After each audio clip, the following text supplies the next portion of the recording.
New song. Rated M family. How y'all boys and girls doing on this fine Thursday, bro? Mo, Cam, how y'all boys doing? I'm still mad as hell, and Hooters is going out of business, so I'm not having a good day.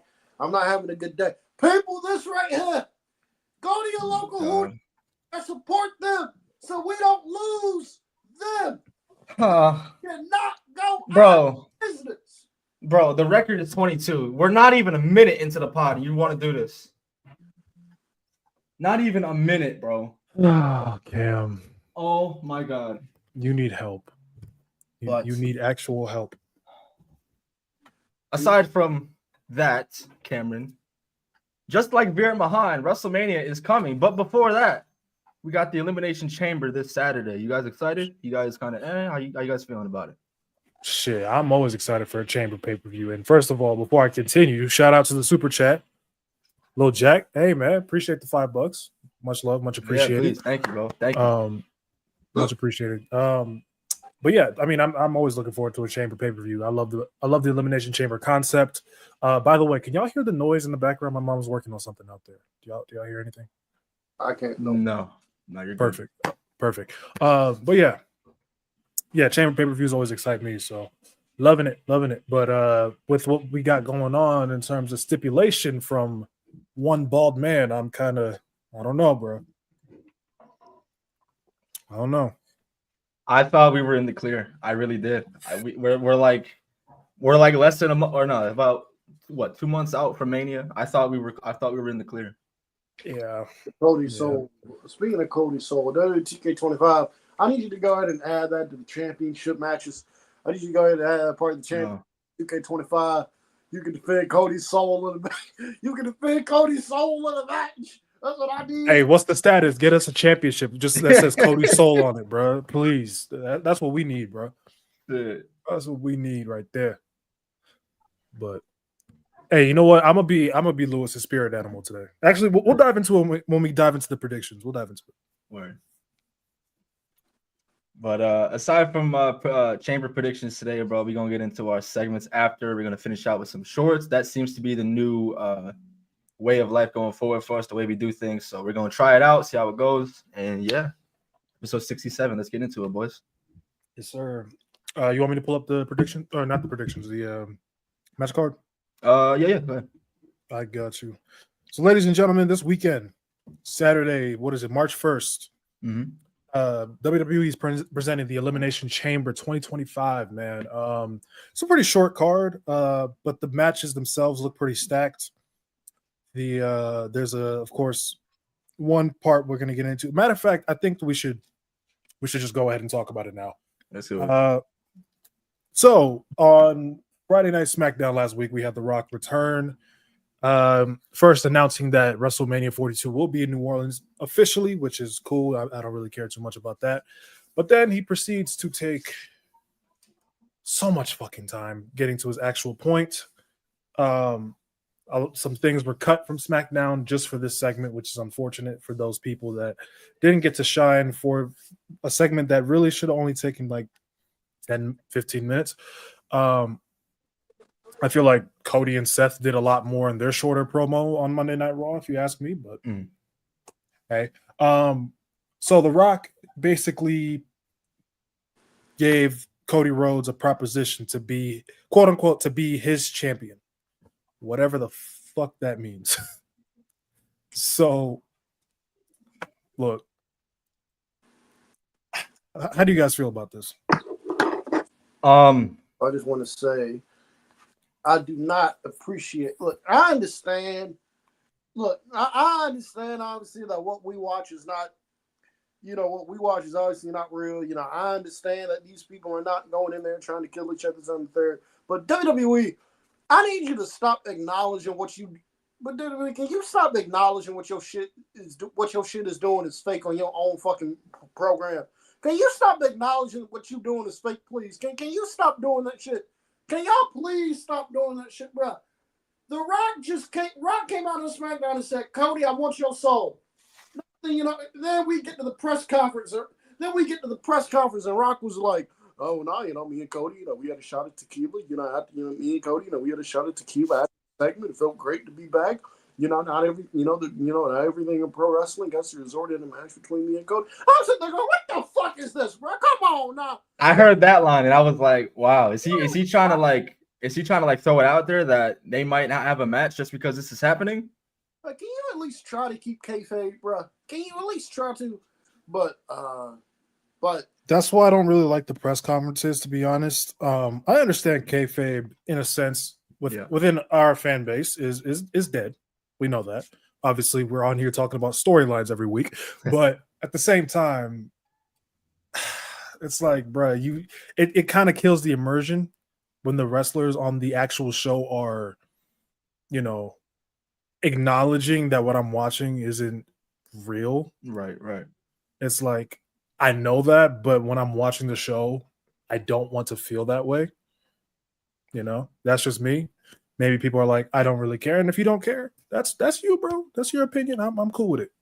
I'm keeping it a stack, bro. The only sense of realism I ever got from these press conferences is actually after the Rumble this year with Cena, and just that promo he cut, laying it all out there, saying that like this is his last chance with the Chamber to main event a Mania, which is mind-boggling, by the way. I don't think people are talking about that enough. Like, this is the last chance for Cena to main event a WrestleMania. But yeah. But I feel like a lot of people believe he's going to win anyway.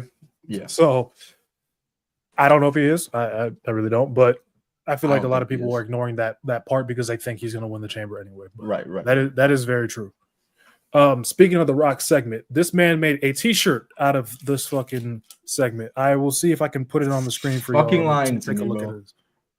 You haven't seen it? No. See, Chris be off Twitter, bro. See, I'm on Twitter. People think I joke about. I'm so serious. I do not go on X. I will put this on the screen in just a second here. Oh my goodness. Shout out to StreamYard. They allow us to put pictures on the screen now. Let's see here.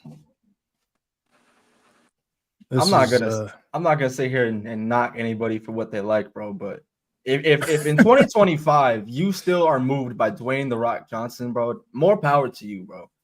I legitimately don't. Big 2025. He comes out and he does the same thing. He comes out. He doesn't even know what he wants to be with the crowd anymore. He's gonna talk him up and then shit on him, talk him up, shit on him. It's like, bro, it's the same shit. There it is, Chris. You ain't gonna see me wearing it. I got my Wesley, bro. I don't need the fucking Maivia. If I catch any one of y'all wearing that shirt in public, I'm gonna have the belt on. I'm gonna be strapped. Oh, buddy, I'm gonna be frying y'all shit. I'm gonna be honest with you. Where's the shirt? You can't see it on the screen? No. I can see it. It might be a. Try it again. You still don't see it? Nope. It must be a Cam because it's working for me. Someone said buy it, Cam. Jesus Christ. Why would you want Cam to do that? Bro, he's already got a fucking Lily doll. You want him to get lashed even more? At this point, Cam kind of deserves it anyway. Yeah, it is the second Lily doll I have, sadly. Why do you have any though? Why? The second is nuts. The fact that you publicly admitting this is multiple times, by the way. Oh, geez. He doesn't even try to hide it. God damn it, Cam. Do better. Yeah, seriously. Anyways. Do you guys see a scenario where Cody Rhodes takes The Rock up on this offer? No. And I hope he doesn't. Okay. Do you see a scenario where somebody else does? Yes. There has to be now. And there's one person that makes all the sense in the world that nobody's really pushing, and I'm really going to push this. It's Drew McIntyre. I like it, bro. I like it. It's the one guy that first of all, before The Rock even showed up, I thought should be the one to beat Cody Rhodes. That's number one. Number two, him and Rock have a relationship outside of TV. They have a close relationship. Like in 2019, Rock was interviewed and he said that Drew McIntyre was the next big guy. And when Drew re-signed, I believe last year, Rock made a big deal out of it. Yep. Like Rock himself did that. So I'm like, it makes all the sense in the world for them. And if they really want to make Drew like this, I'm gonna shout out to Lewis for this because this is a really good point that he made, and I want to make sure we get this in. This is a storyline that you take not to just do a swerve for the sake of a swerve, which i.e. Punk, Cena. I don't think they need to turn heel and join The Rock. It's something you take a guy that is arguably a tier 2 and you make him a tier 1. And I feel like Drew McIntyre, after he lost Hell in a Cell, has been floundering. And I think this is the thing that you keep him in the main event picture with him as potentially, what's his face? Rock's corporate champion. Yeah. I think that would do wonders for Drew McIntyre. You said Drew McIntyre. I don't agree. You said Drew McIntyre. I don't disagree with you there. Sorry. I said I don't agree with you at first. I didn't mean that. I mean, I don't disagree with you there. But looking at this,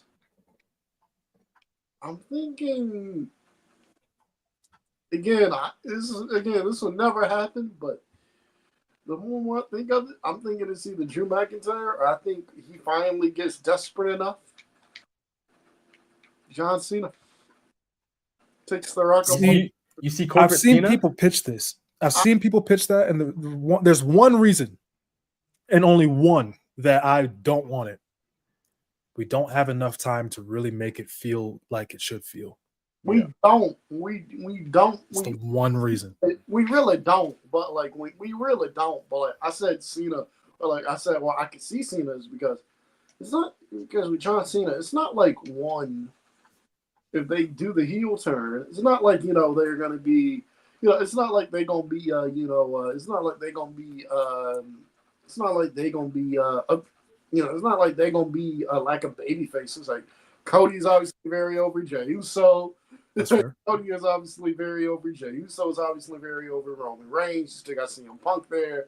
You still got Seth, and you still got Seth. So like, it's a lot of people there. One on the babyface side, because John Cena's not really. He's not really the guy making like the most money for WWE anymore. Like he's a draw for him, but like if you turn Cena heel, it's not like he's not like we're gonna be up this creek without a paddle or something like that. It's like that's why I said Cena and like that's why I said Cena and like two with the story that he's telling, or with the story that they're telling, with him getting more and more desperate for title number 17. I could see a thing where he gets really desperate for title 17 and he's like, okay, Rock, I'll take you up on your offer. Like, I don't want it to happen. I'm just saying I could see it happen. I could definitely see it. I feel like if it was a thing where Cena's really showing true desperation, for me, what Cena showed at that press conference was authority.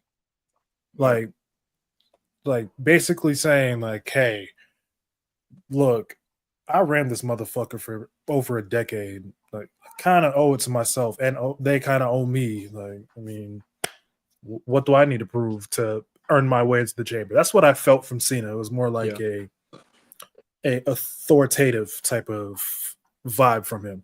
I think I would be so on board with corporate Cena if he could at least work till WrestleMania next year. Right, exactly. We can get a full year of, because by the end of 2025, you'd have to turn him back into a babyface. I don't see John Cena going away as a heel. So it's like, I don't know. I mean, it could work. It could have worked if he had more time. That's all I'm saying. But if they do it, it'd be more shocking than fucking the ending of WrestleMania X7. God damn it. Okay, maybe not, because that is still insane to think about. I don't know if I can see John Cena turn heel. I can definitely see Drew. I can definitely see CM Punk. I can see that too. Because you got to remember, he's got that favor in his back pocket with Paul Heyman. Paul Heyman's got connections with The Rock and shit. So I don't know. I don't know if that means Punk's going to win on some bullshit at the Chamber. I don't know if that means Cena's going to win. And then Punk, that's like his breaking point, and he does some shit where he goes to The Rock and Rock figures out a way to, some fuckery to get him into Mania. I don't know. But I can see it. I can see it. I can see it as well. Again, I feel like if his character was showing desperation, I would rock with it so heavy. I feel like just like a full-blown heel turn out of nowhere like that, I don't. Okay, it's CM Punk, so he can make it work, but I don't kind of see it now. I can see him turning heel eventually to get his main event, but I don't know. Like maybe if he loses the chamber and he shows more desperation or something, and then he uses the favor, and then that's how you get to. Okay, I can see that. I can see that too. People are gonna hate me for this too. If there was a thing where I wish Rock would have. First off, I wish Rock would have been around last year for this thing, or like you would have done this last year for it, because the thing of like him meeting like a corporate champion or whatever. And obviously his main run did not work, but like I think it would have made so much more sense as to why Solo booted Roman out the bloodline. He got word from like a higher power. I like that higher Rock. I think that would have made a lot more sense. But to me, the only match Rock should have really been here for is Roman and Rock. Yes, that's really not even for Cody. I'm over. Rock. I never wanted to see it anywhere. Well, no, but you got to remember, he said it on the night after Mania 40. He did. That's what I wanted to talk about when I opened the show. Rock. I feel like I'm sorry. Go ahead. The problem with Rock. No, you're good. The problem with Rock coming around now, instead of making a full-on commitment earlier, is that it feels like we did a lot of stuff last year for no reason.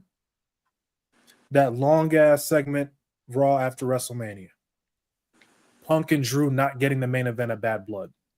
For Rock to come out, not to say a word. Then, actually in his IG Live, seeing a picture of Dusty pointing to him and saying, I love you, I hate your son. But then, 3 months later, showing up on Raw and all of a sudden loving Cody and appreciating Cody for carrying the company. And now he's all of a sudden, they've become friends. Like, where did that happen? That's why I agree with Cam. Like, there got to be some semblance of kayfabe being kept somewhere. Right. Like, I know a lot of people were like, when the Netflix debut happened, a lot of people were like, oh, it's just corporate Rock. But we're on Monday Night Raw. We're on Raw. If you want to do that on the, what's it called, press conference, sure. That's fine.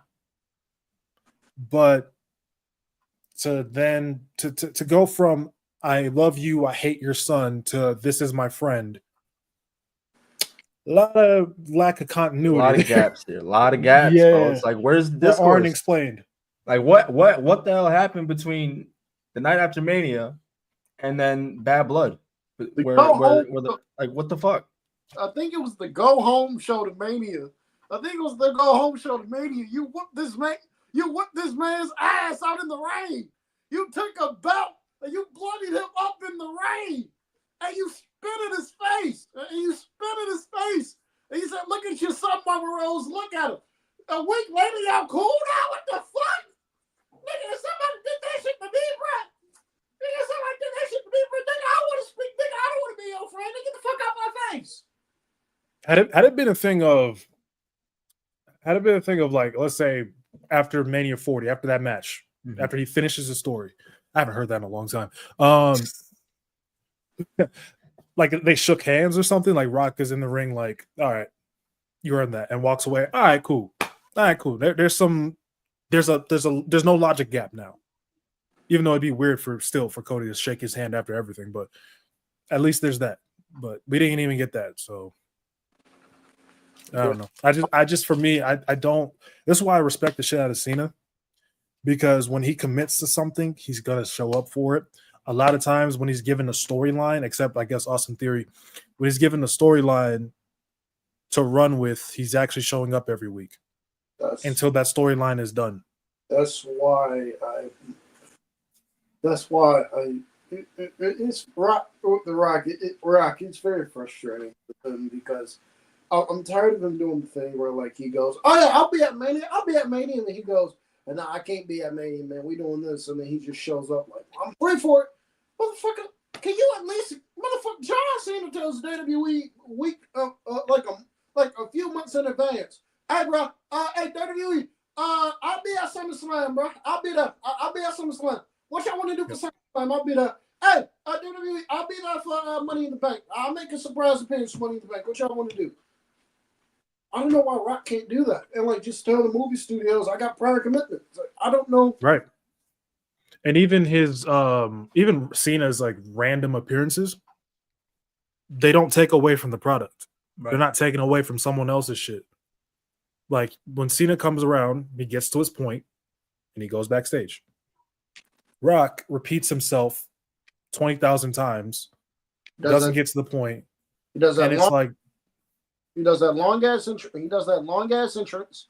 You know, he come out, he do that long. I'll live with that. I'll live with that. He stands in the ring to soak in the moment while the people go crazy. He grabs that microphone. He does that dumbass pose, and he goes, and you know, he milked that pose for a bit before he say a word. He milked that pose for like a good 2 minutes before he say anything. Then he go, "Fuck, The Rock has come back and home." Exactly. Then they do whatever fucking city they in. Then he'll let the moment. He'll let the moment sit there while the fans change his name. Then he'll do some corny ass jokes or whatever. Then he'll get to the point. It's like, and people eat it up, bro. People eat it up. I can't wait to see how long his Hall of Fame speech is gonna be. Jeez. Because I thought Hillbilly Jim's was long. Bro, so I don't know how you guys quite feel about hype with this year's Mania. Definitely not on the same level as last year's, but in the realm of The Rock, do you think that this year's Mania needs him? Do you think that him being here now helps? Do you think it would have been fine without him anyway? Like, how you guys feeling? Like, is this necessary? I'll let Cam cook. I think it would have been fine without him anyway, because the problem, and I'm gonna just say this, I'm whoever is coming up with WrestleMania cards in your head, can y'all stop booking fucking tag team? Can y'all stop booking fatal 4-way and triple threat matches? We do not need all that shit, bro. It's not. Thank you. We do not need all that shit. Wait, what? Huh? Wait, what'd you say? I said, you haven't seen the people fantasy booking all these fucking triple threats and fatal 4-ways from Mania like it's Mania 2000? Oh, like the main event matches? Yeah. Oh, yeah, those are a little bit ridiculous. Yeah, we don't need all that shit. Yeah, we do not need all that shit. But so I don't think Rock being on this show really Rock and for anything with Mania related, he's definitely gonna help the bill, but I don't think he was needed here. Because to be quite honest with you, there's a lot of, like, I'm looking at the Mania card now. I know a lot of people might not want it, but I'm gonna just say it. If you do John Cena and Logan Paul at Mania, that clears up a lot of matches for other people. Like if you do Cena and Logan Paul at Mania, you can do Punk and Cody. You can do Punk and Cody. You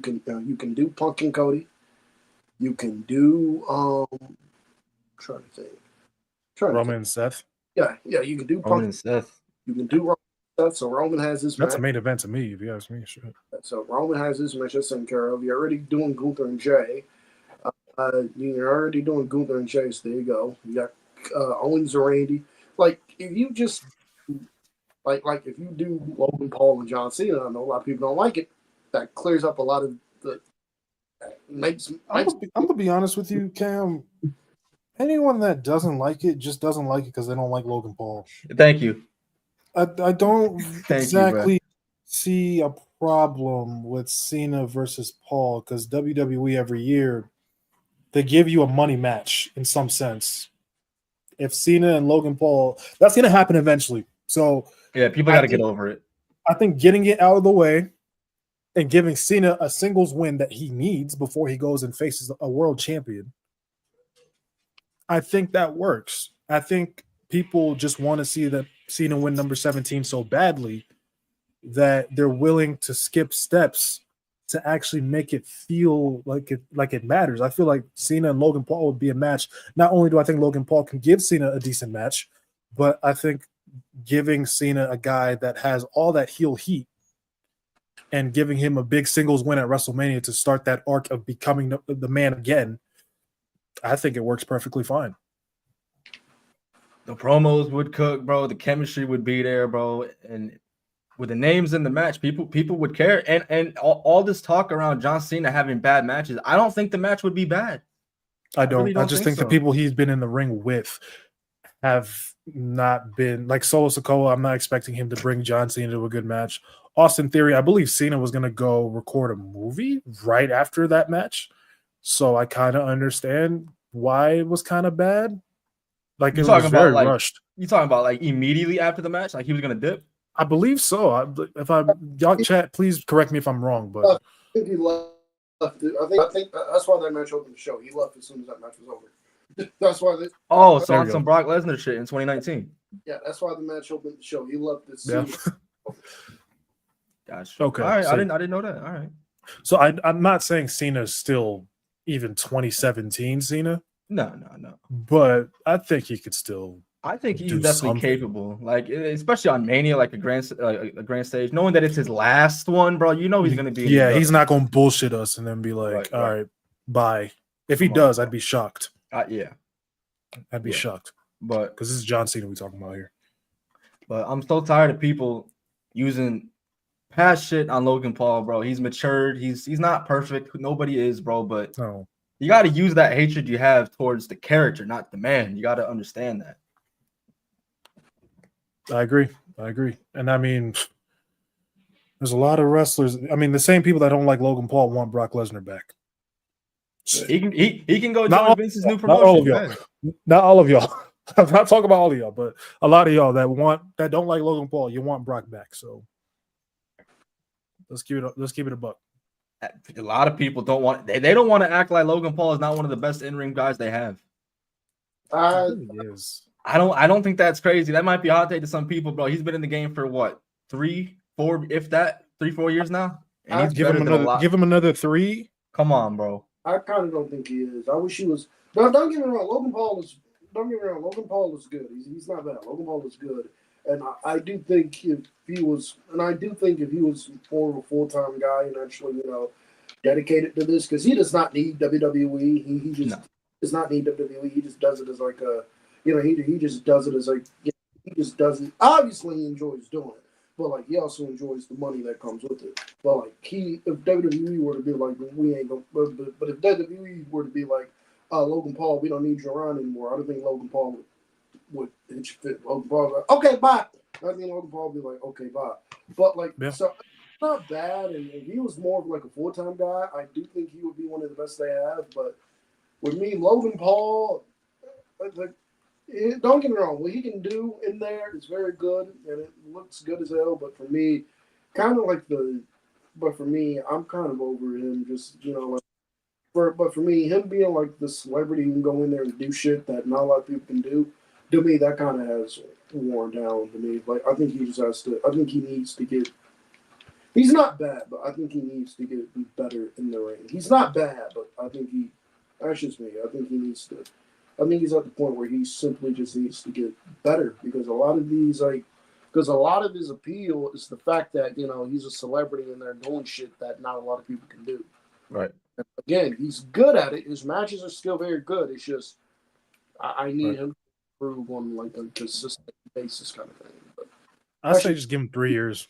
Give him 3 years. It's gonna be kind of nasty with the amount of progression that he's gotten from when he debuted at Mania 38 to now. It's like, it's been incredible. So like, if you give him another 2 to 3 years of just him being consistent, because he's been on Raw every week. So if he just stays consistent, then I mean, I don't see why not. I don't see why he doesn't become one of the best. No, I agree. And also, I think another thing is, and obviously this is not his fault. I'm not blaming WWE for this at all. But a lot of his opponents, I think, have a lot to do with him looking as good as he looks. Not to say he's bad, but when you're in there but unless you just completely dog shit in there, it's hard. It's going to be pretty hard to go in there and have a bad match against somebody like a Kevin Owens or Seth Rollins or a Rey Mysterio, even though Rey Mysterio is like 1,000 years old now. Like, it's just going to take it's going to take a lot for you to go over. It's going to take a lot for you. Like, unless you're just completely dog shit, unless you have the coordination of me in there, it's going to take much for you to go in there and have a. I don't think it's going to take much for you for those things. You did not just came to the point where he's blaming himself now. My God. I don't think it's going to take much for you to go in there with those names and look very good. Again, unless you're just completely shit. Nope. I don't think it's going to take much for you to go in there with those names and look as good as you look.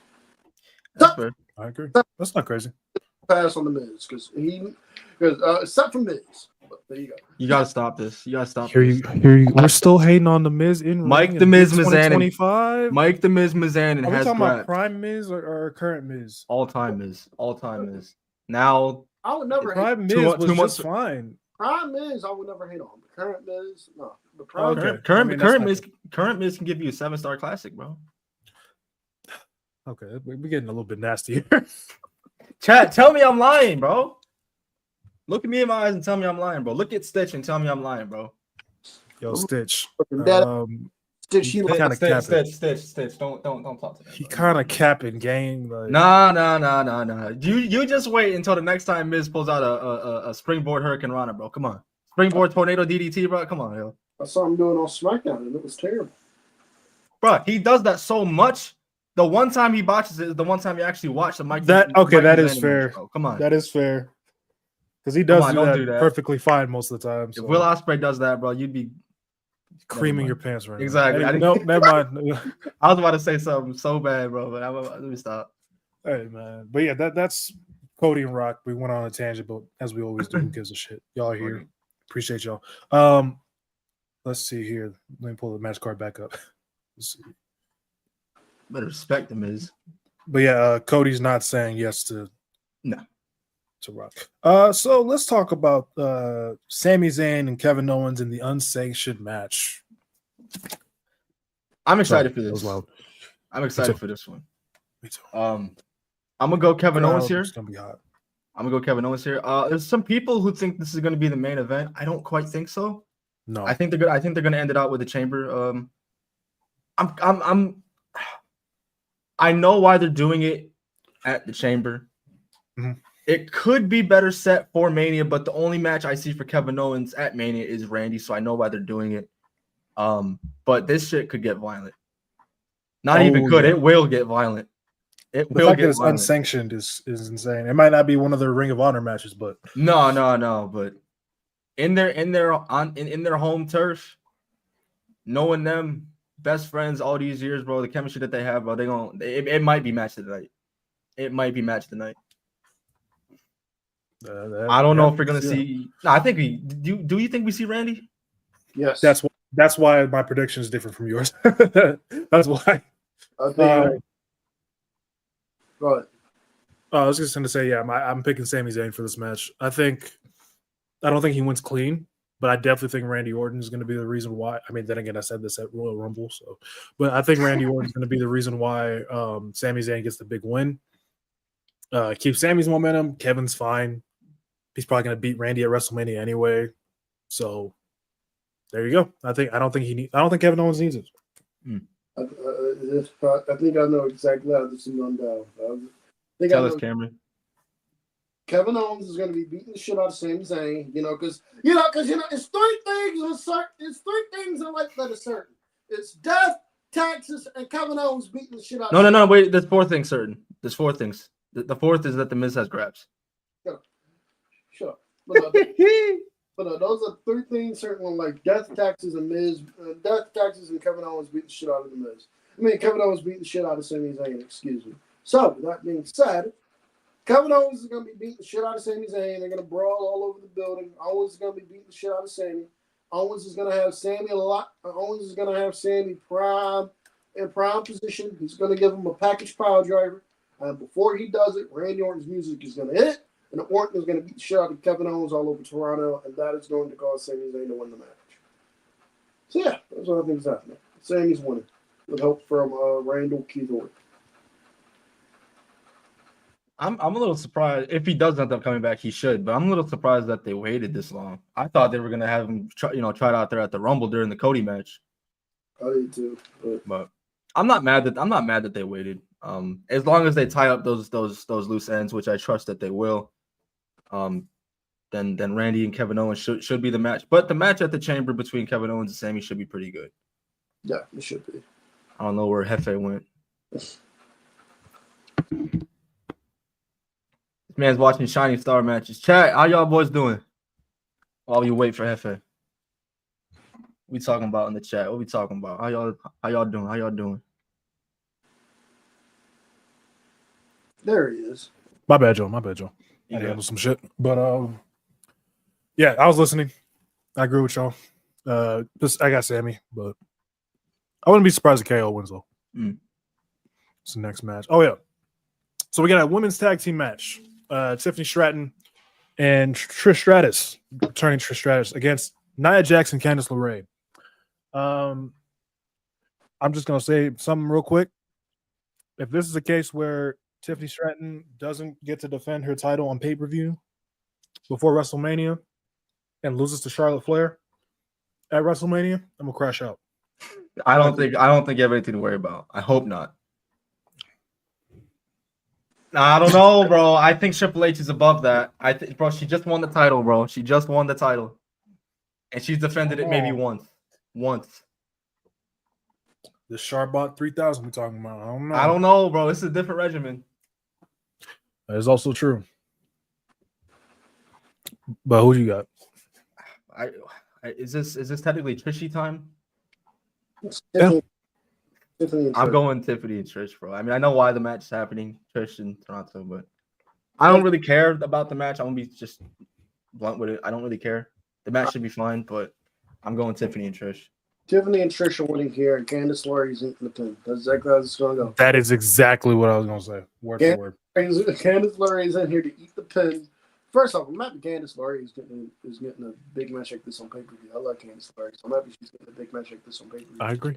But secondly, Trish and Tiffany are going to win. And Trish and Tiffany Stratton as babyface is something that I have been pitching the longest ever since she's gotten caught up. Tiffany Stratton is going to be a great babyface. She's going to be just fine as a babyface. She's going to make a great babyface. So, yeah, there you go.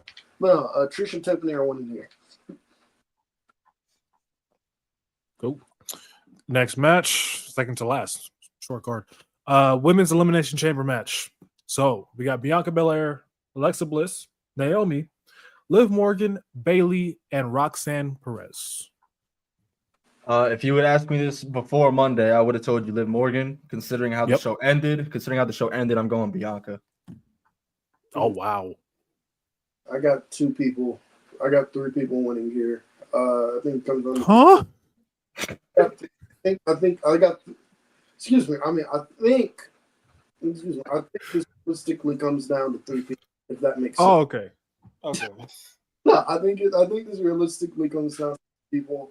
Alexa Bliss. No. Bliss, Liv. I'm not saying what I want to happen. I'm telling you what I think is going to happen. I'm saying this. I can see this realistically coming down to 3 people. Alexa Bliss, Liv. No. Alexa Bliss, Liv. No. Yeah. Okay. Go ahead. No. Alexa Bliss, Liv Morgan, and Bianca Belair. Those are the 3 names I see winning this chamber here. If I had to rank them, I had Bianca at 1, Liv at 2, and then Alexa at 3. Just because with Alexa, she is back. No, just because with Alexa, she is back, and I could see WWE, maybe not wanting to do Bianca and Rhea right now because that match really should be a match that had a 3-way. A 3-way tie is crazy. With Alexa being back, though, she is back, obviously.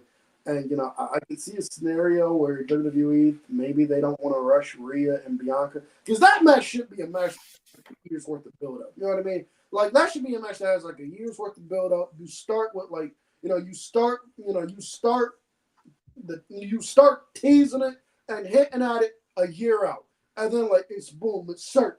And it's boom, it's certain. We don't Bianca and Rhea at Mania. Instead of just doing a thing like where you give it like a few weeks build, if that makes sense. Because realistically, Bianca and Rhea are 2 of the bigger stars of the company. So this is the reason why I still have Liv Morgan. Again, not what I want. Not what I want, but we're doing predictions, man. And look, I get it. Liv Morgan is the women's tag team champion, one half of the women's tag team champions. By the way, that match on Raw, A1. we're gonna talk about it. We're gonna talk about it. Might have been Liv Morgan's best match. I might rescind your application. I'm not gonna hold you. I might rescind your application. Nah, I'm rescinding Liv's though. For now. If she keep wrestling like that, she on my good graces. No matter how Just change stupid up the fans Oblivion. We cool, bro. are. No matter how dumb her fans are, she'll be in my good graces. Hey. She keeps wrestling like that. But yeah, I just think for me, how they did it with Rhea and Io, with Rhea costing Io the chamber and Liv getting into the chamber, I feel like that's gonna be the one where it's like that's gonna be a match where I feel like Rhea and Liv still have to face each other. It's like they're still gonna do that. I don't think that story is done. I just don't think they patched up that story fully. I think they do at WrestleMania, but yeah, it's unfortunate, but sorry. I see it. I see the vision. I see what you're saying. I wish I didn't. I know you're saying what you think is gonna happen, not what you want. To me, that should ended in January. January 6th, bro. It really should have been. Should have. But again, it really should have been in January. But again, in case where Liv wins, and in case where Liv wins, and then they do Liv. In case where Liv wins, Rhea and Io goes to a draw. Rhea and Io goes to a no finish because Liv and Raquel fuck them over, and then you do a 3-way with Liv, Rhea, and Io at Mania. I'm not saying I want that to happen, but I could see it. But also, I'm going with Bianca Belair one here. But also, like, the reason why I had Alexa win it is, one, she obviously is back. I think she's going to be in a big spot on the Mania card. One, although it really doesn't make sense to put her on Raw and to put her on SmackDown and then just move her back to Raw for this title feud here. But I imagine she's going to be on that show. Doing what? I don't know. But I imagine Alexa Bliss is going to be on WrestleMania. And a lot of people still see Alexa Bliss as a big deal. So I can see Alexa and Rhea being a big potential Mania match. But I got Bianca winning here. I think Bianca should win. I like Bianca and Rhea the most as a Mania match. I think so. I think Bianca should win here. And then it gets revealed that Naomi was the Jade Cargill's attacker. To be quite honest with you, I don't like Naomi being revealed as Jade Cargill's attacker. I think the money is Bianca and Jade. The only way I see Liv winning is if they run Bianca and Jade at Mania, and it's revealed that Bianca was Jade's attacker. That's the only other. That's the only way I see Liv winning the match is if they got that in their back pocket. That heel turn, man. That Bianca heel turn will be feeding generations. That's all I'm gonna say. But when I say I kind of don't want Naomi to be revealed as attacker, here's what I mean. Naomi should be revealed as the person who was behind the attack, but I kind of don't want Naomi to be the one that attacked her. I want two people to be revealed as the people that attacked Jade. I know what you're gonna say. Lash and Shakara, and they did it at the behest of Naomi. Naomi went to Lash and Shakara. It was like, I need y'all to do me a favor. I need y'all to take out Jade Cargill. And they do it, and they do it on behalf of Naomi. Now, you got a badass trio on SmackDown of Naomi, Lash, and Shakara. And this leaves, if Bianca doesn't win the chamber, this leads to Bianca and Jade teaming at Mania to get revenge on Naomi. But you kind of need a third person in there. And if Bayley doesn't get Roxanne, that's where you slide Bayley in there. Like, Bianca has to go to Bayley and like, look, I don't like you, but I don't like you, but I need help. So will you be my fucking partner at Mania? And then Bayley goes, yeah, I'll do it. So like, did Cam just cook? Might be for the first time ever. I like that idea more than. I don't hate it. I rock with that heavy. I rock with that very heavily. So, can I just make a point to Mr. Paul Triple H Levesque real quick? Go ahead. I'm giving you until after the chamber, bro. Like the two shows that follow the chamber to start building up to your undercard. You have the Intercontinental Championship, nothing. United States Championship, nothing. The Women's United States and Intercontinental Championships, nothing. Tag Team Championships, nothing. And we're less than 2 months from the biggest show of the year. And we don't have an ounce of build towards anything not named Cody Rhodes or Shit like that. You know what I mean? I'm so sick of waiting to the final weeks to get shit going. Because then it leads to these matches not feeling big and important once we get there. Well, people told me they wanted Shinsuke Nakamura as U.S. champion, so there you go. He won the championship at War Games in November, has defended it once, maybe twice. Maybe. People told me they wanted Nakamura as champion. People told me we were finally back with Here Nakamura. we go. They told me we were finally back.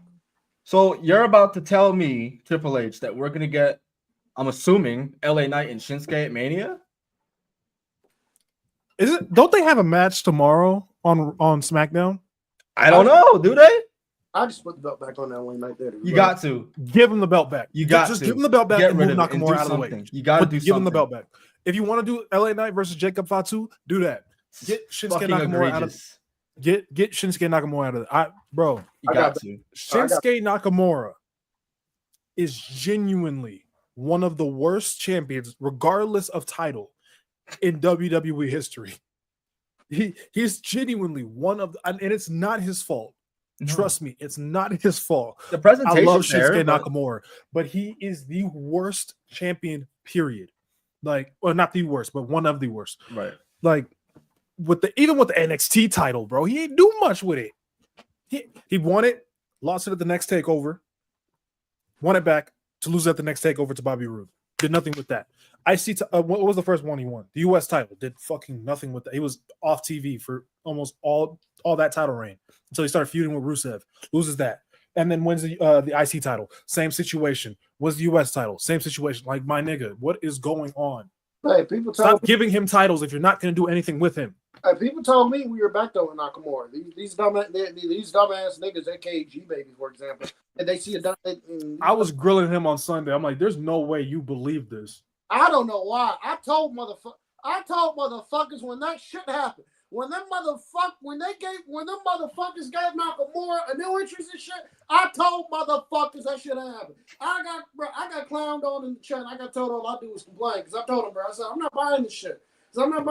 I said, what is he back? I said, he's back for what? I'm not. He's back for what? Y'all not gonna pull me again, bro. Y'all not gonna pull me again, bro. They're gonna make his This nigga, bro. deal for like a month. They're going to make him a big deal for like a month. They're going to put a title on him or build him up for like a month, 2 months. Once he loses, he's going right back to Cater. I told people what the fuck was going to happen. So I don't know why. Hey, look at I'm not shocked in the slightest. Look at the quote the great prophet J. Cole. Fool me one time, shame on you. Fool me twice, can't put the blame on you. Fool me 3 times, fuck the peace sign, load the chopper, let it rain on you. Got me fucked up. You gonna shoot Paul? What the fuck? No. Fucked up. You think I'm and Shinsuke Nakamura. I mean, all the way. But yeah, just give him the belt back, bro. Just give LA Knight the belt back. There was no reason to take it off of him in the first place if you had no plans for Shinsuke Nakamura at all. So, yeah, Nakamura. last match on the card. Chad Gable the title. I'm so pissed. That is actually insane. So men's elimination chamber match. I'm assuming the main event. John Cena, CM Punk, Seth Rollins, Drew McIntyre. This website had Jake Paul, Logan Paul, Damian Priest. Jake Paul in the chamber. Let's go. I can't wait to see how he does, man. Let's go. Hell no. See how Jake Paul does. Who y'all got and why? I'm going Chick Magnet Punk here, bro. I'm going Chick Magnet because I think I think Cena gets Logan Paul at Mania. Okay. And I of anybody in this match, I really do think Punk needs this, bro, because he's been calling his shot for a while now, and he's been failing time and time again. Right. If I'm looking at this, what I think is the biggest possible match they could do for Mania, the match that intrigues me the most, it's CM Punk and Cody Rhodes. That is the match that intrigues me the most. And honestly, I just think that would be the much better match between the guys in here. Drew McIntyre is getting Damian Priest at Mania. They're going to shoot an angle to set up.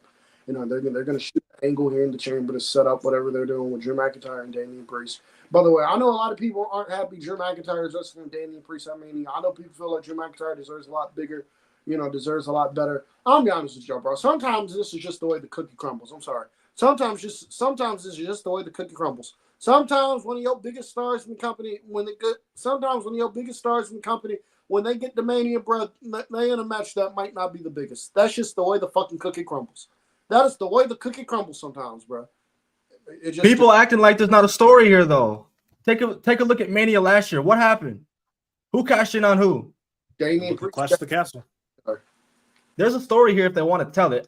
Listen. It's a little underwhelming as to what Drew could be doing at Mania, but we gotta look at it for Damian Priest and how good that looks for him. There's a story there if they want to tell it. Let's not pretend like Damian Priest wasn't established as a main eventer last year. I'm so sick of the Damian Priest. Can I just cook real quick because this shit is starting to piss me off that I've become a Damian Priest damn near fanboy. Go ahead. Why are we pretending like it's a problem for WWE to create new stars and then keep their momentum after their title reign? Why is this an issue to you people? After years when WWE would create new stars and then kill their momentum just as quickly as they created said momentum. Yeah. After we lived through those times, now we're getting shit where stars are actually being made. Y'all have a problem. People don't know what they want. This is why my mute list on Twitter is pushing 1,000 now, because most of you motherfuckers on Twitter are fucking imbeciles. I don't blame you. Some fucking dumbass people on that fucking app. Jesus Christ. That shit should not be free, bro. It shouldn't. You should take an IQ test before you get a Twitter account. Right, you need to take IQ tests Yes. before you have a fucking Twitter account. I'm tired of you. Tired of you people. Thank God the IWC don't book these. And Matt Thunder also has a brain. He says, how y'all gonna talk about, oh, he's too old when Finn Balor's older than him and y'all still expect him to get a push? Fuck out of here. Fuck out of here. And I love you, Finn. No disrespect, but come fuck out of here. But who do I got for this match? Rock really changed my pick because before that I would have said CM Punk, but now I just don't know. I just don't know. That's the great thing, though. Drew the back-to-back. That is true. Do they give Drew the back-to-back chamber win? I'm not, I'm not too mad at it. RJB, I'll get to that. Don't worry. Do they give Cena the win? I could see that. Cody and Cena is a money match if they really want to do that. It's like the current face versus the old face. I'm cool with that. But I'm just gonna be safe and say CM Punk is still gonna win this chamber. What they could do is a potential triple threat that could work, where Cena wins the chamber and Punk uses his favor, I guess. But there's one prediction I do see happening. I see Roman taking Seth out of this match. I love it. I love it. He's going to pull an 09 Edge and maybe not take his spot, but I see him taking Seth out of the match. I love it. 100%. 100%. Who would y'all have as don't think of it as who you think. Who would y'all have as the final two in this match? John Cena, CM Punk. Oh my God. I do John Cena and CM Punk.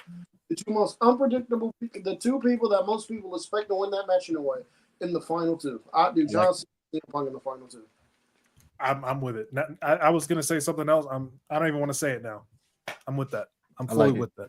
I'm on board. I'm on board, bro. But that's Elimination Chamber. It's a short card. I know a lot of people don't like the short card format, but chamber matches take up like 40 minutes a lot of times, so I'm kind of okay with it. Does it have as a long as start they time? give the other matches some good time. Good question. Let me look right now. This website should tell me that. Is there any what? Start time. 7 p.m. Eastern. All right, So 7 p.m. Eastern. my time. 7 p.m. Eastern, chat. You know where to be, bro. Come on, Saturday. Yes, sir. Pull up to the watch along. I probably won't be here because they got me working all day, but they've taken my weekends away. We're gonna be here for that collision watch along. Sign.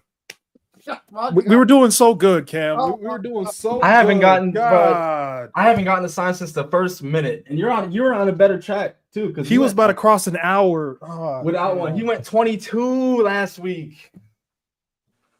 If he breaks the record this week, he's gonna have He's gonna have to have some astronomical shit takes because he needs 20, at least 20 within the next hour and a half.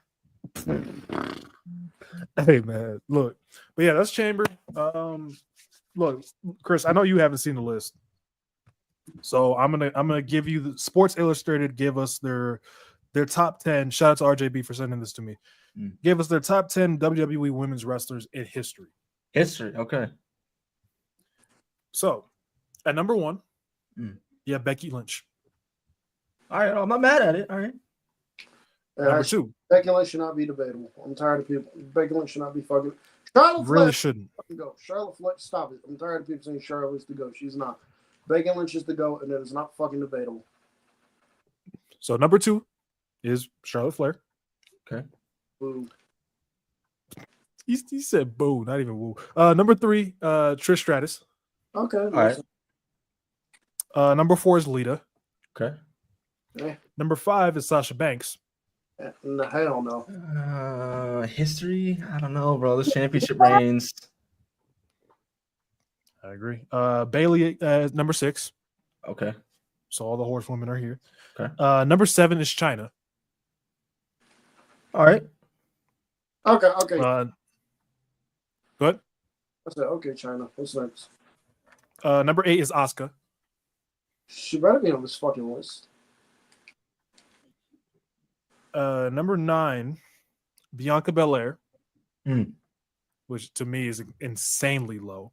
And number 10 is Alundra Blaze. Alundra Blaze. No, I don't know what the justification was for the list. Okay, like the names on the list to me are not a problem. Right. I'd rearrange certain things. You ask me, I think Bianca Belair is already top 2. Sorry, fight me. Alundra Blaze, I don't know if I'd have her on the list. I'd probably put Mickie James instead of her, or Beth Phoenix. There are 2 people for certain that I would have put on this list: Mickie James and AJ Lee. Those are 2 people up. AJ Lee, yeah, or Beth Phoenix, one of those 2. Yes. The only like aside from Alundra Blaze, I don't know if I'm really feeling Asuka on this list, bro. Asuka should. I think Asuka would be like 10. Where she's Yeah, at, I'm not mad at, but if above at all, Bianca, bro, 10. But I don't know, bro. It's kind of put like her Mania record doesn't help, bro. It's like, yeah, I don't know. And I'm sorry, Trish and Lita in the top 5 in 2025. Love them. Trish, I Love don't them have both, but Trish, I don't have an issue with in the top 5. Lita, okay, but Trish, I don't have an issue with in the top 5. But it's not crazy. To me, Not wherever top 3, I Trish wouldn't is, say top 3. to me, wherever Trish is, I feel like Lita has to be right there. Like right, she's like it's like Roman and Seth. Exactly, right there, right next to each other. But yeah, the list isn't bad overall, but weird order. it is. Always ready to jump into segments though. Do it. All right, Chris. Let me get my shit. It is your time to shine, my boy. Let's do it. All right, chat.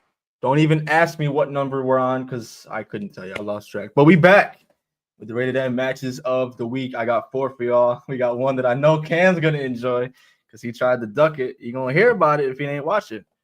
But let's get it started from Monday Night Raw this week, 2/24/25. This was Lyra Valkyria versus Dakota Kai for the Women's Intercontinental Championship. The only negative I would really say about this match is that it went 8 minutes. Triple H, we got to fix that. 2.5 hour show, pushing 3 hours for a championship that needs something.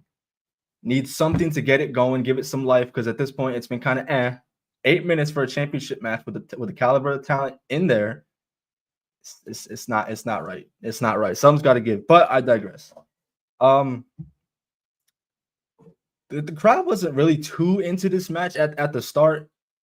They got going once Lyra actually hit a stalling suplex from the second rope onto Dakota Kai. So that was pretty cool. That actually received holy shit chance because of course it would. Dakota Kai's in the match. There was a spot in this match where Dakota has Lyra into like a jackknife cover, so to speak. Lyra kicks out. She goes into a bridge, and bro, I don't do this justice. You really have to go back and watch the match. She was in a bridge. You know how like they do the jackknife 1, 2. Then they both stand up. Lyra like twists and picks up Dakota Kai and delivers a powerbomb. Super cool spot. Dakota Kai hits the boot in the corner, followed by a chiropractor. Lyra kicks out. The end of the match saw they were battling in the top rope in the corner. Dakota was looking for a superplex. Lyra counters into a Nightwing for the win. Super solid match. For 8 minutes, I'd have given it another 5 to 10 minutes. But they did their thing given the time that they had, so I'm not mad at it. I would go back and watch that. The second match from that same exact show. This one I wasn't really expecting much from, but we have Liv and Raquel versus Bianca and Naomi for the women's tag championships. And chat, when I say this match didn't even go 0 to 100, it started at 100. It did. It did, bro. Bianca and Naomi were throwing hands before the bell even rang, bro. We saw a 450 from Bianca to Raquel. We saw Liv hit a top rope code breaker to Bianca, which was super cool. We saw Dominic make a cameo. I'm sure Prada was happy. Shout out Prada in the chat. Dom made a cameo after Naomi kicks out of the Oblivion. And then we get to a point in the match where this was sick. Y'all know MJF and how he does the heat seeker. Naomi had Raquel like flipped. So Naomi was standing on the apron on the outside. Raquel was on the inside of the ring.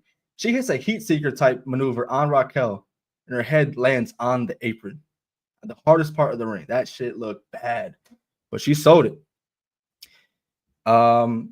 Liv gets hit with a double KOD. Dom puts Liv's leg on the rope for the ref to see. Naomi takes out Dom, causing the ref to focus on him, causing Raquel to do some nefarious shit in the corner while Naomi was setting up for the split-legged moonsault in the corner. She bashed Naomi's head into the top of the post. Naomi falls back. Liv rolls her up for the win. 1, 2, 3, and you have new women's tag champions. Very good match. Quite possibly, we talked about it earlier, quite possibly Liv's best match that she's had. Definitely Raquel's best. Bianca, I mean, it's just another day in the office, and Naomi, she's always doing her thing. So shout out to these 4 women. I don't know if Raquel is going to get her application rescinded just yet. Liv for now, maybe. But consistency is key. Next, we're going to take it on over to AEW. This is last night. We had Konosuke Takeshita versus Orange Cassidy. The winner takes on Kenny Omega at Revolution for the International Championship. The title was on the line here. This match went 12 minutes. One of the only real bad things I'll say about this match is in 2025, I don't know how you guys feel. I don't really love when Cassidy does the gimmick kicks, if you know what I'm talking about. Like he does the slow kicks and the slow chops and the slow punches. I know he does that thing now where he starts off slow and then he casually, brings on more aggression. But in 2025, bro, I'm kind of over that. Can we be serious when we're in the ring with the guy like Konosuke Takeshita? Can we not do that? Can we treat Takeshita like the threat he is? Because to me, he's top 10 right now. So 5 minutes into this match, chat, we saw maybe spot of the year so far. I'm gonna try to break this down the best I can. So we had Orange Cassidy. He went for a tornado DDT on Takeshita, right? Takeshita reverses it. He didn't really reverse it, so to speak. He kind of caught him before Cassidy could finish it. He reverses it. Takeshita goes for a standing suplex. Cassidy rolled through that. He goes for a stun dog millionaire. Takeshita catches that one. And he finishes out with a blue thunder bomb. And if you guys know me, that's my favorite move in all of wrestling. And the way that it was delivered here, I don't know what Takeshita eats on a daily basis, bro, but it's not human food because that is insanity, the shit he does in the ring. And shout out Orange Cassidy too, because he might be top 10 too. He might be top 10. We saw a beach break from Cassidy to Takeshita through the table. Cassidy hits a tope into a tornado DDT on the outside. In the finish of the match, saw Takeshita deliver a brainbuster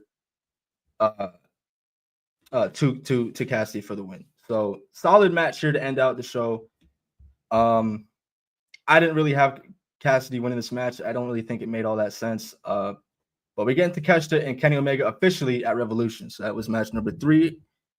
And Cam, I know you said you watched it, but and just in case you're lying to me, bro, we're gonna talk about. We're gonna take it back to NXT. And if you watch the show, you know what I'm about to say. Moose versus our glorious king, Lexis King, for the X Division Championship. This match went 10 minutes. And all you trolls out there hating on my boy Lexis King. Not gonna speak too much on Moose because I'm not really a TNA guy. I don't watch his work all the time. I know I should get on that, but Lexis King, I've been trying to tell people, Chad been trying to tell people, Lewis been trying to tell people, he's not great, he's not Kenny Omega, but he's been better. And they were showcasing this match. Let's talk about it. So early on in the match, we had Moose. Moose ran up on Lexis King, who's seated in the top rope in the corner with a running drop kick, completely sending Lexis King out of the ring into the outside. We saw Lexis King take a back body drop from the ring to the elevated entrance ramp because they had an elevated entrance ramp. They were not at the PC this week. They were in Cincinnati, which is Lexis King's territory, by the way. Lexis King reverses a pop-up powerbomb attempt into a Hurricane Rana. Crap, I'm telling you, that's some Mike Mazzane shit. We got This Is Awesome chance. I've never seen Moose do this. If you're a Moose regular, if you're a TNA regular, this is probably nothing new to you, but to me, this is pretty cool. We saw Moose not climb the ropes. He ran up the ropes. He ran up the ropes to deliver a crossbody to Lexis King, followed by a kip up and a power bomb. Lexis King kicked out. At this point, Moose is absolutely beside himself. But not too much longer after that, Moose hits Lexis King with a spear for the 1, 2, 3. Very, very solid match. Only 10 minutes, quick and painless.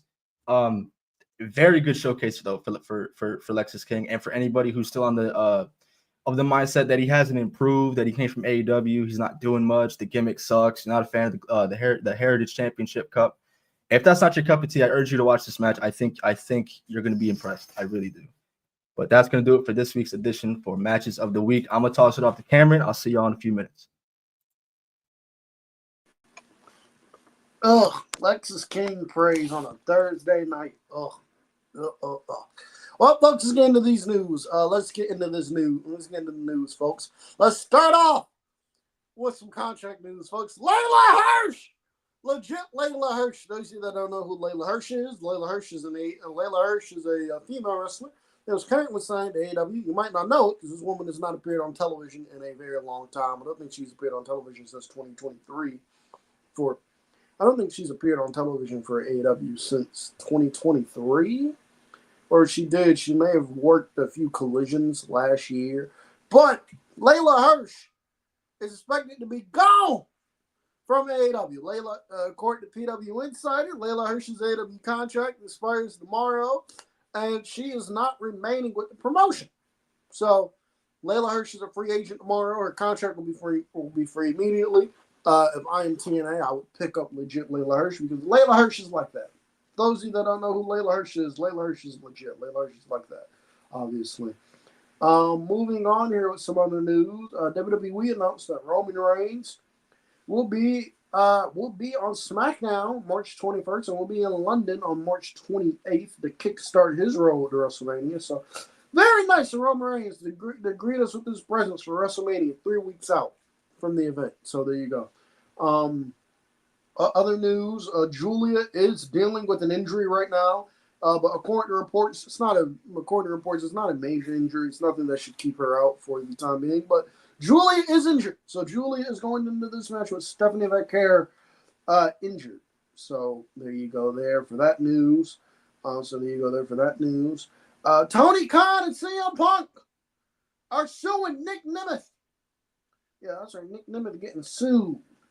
Not Nick Nemeth. Excuse me, Ryan Nemeth. Yeah, that's right. Ryan Nemeth is getting sued. And according to other reports here, WWE Creative is hopeful. WWE Creative is hopeful that the Hardy Boys will have a main roster program either in the summer or the spring. So there you go. Yeah. So it looks like it's going to be a long way for that. That's really all the news I have there. It's one of the news I have. Also, Jay Cargill has been medically cleared. Yay. But that's all the news I really have. It's kind of been a slow week. So that's all the news. Kind of been a slow week. So that's all the news I have. Mo, get in there.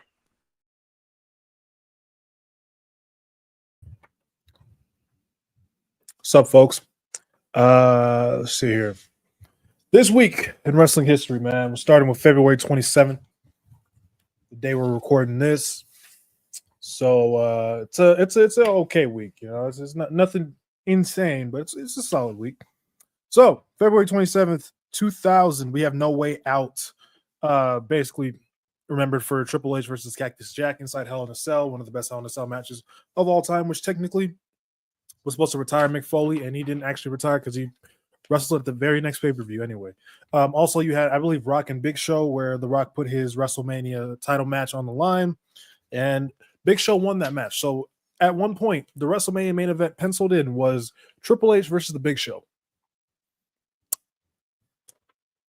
Let's move on. 2001, Jerry Lawler actually quit the WWF because his then fiance, Stacey Carter, aka the Cat, was fired. So he quit out of love, but ended up making his return that very same year because they broke up.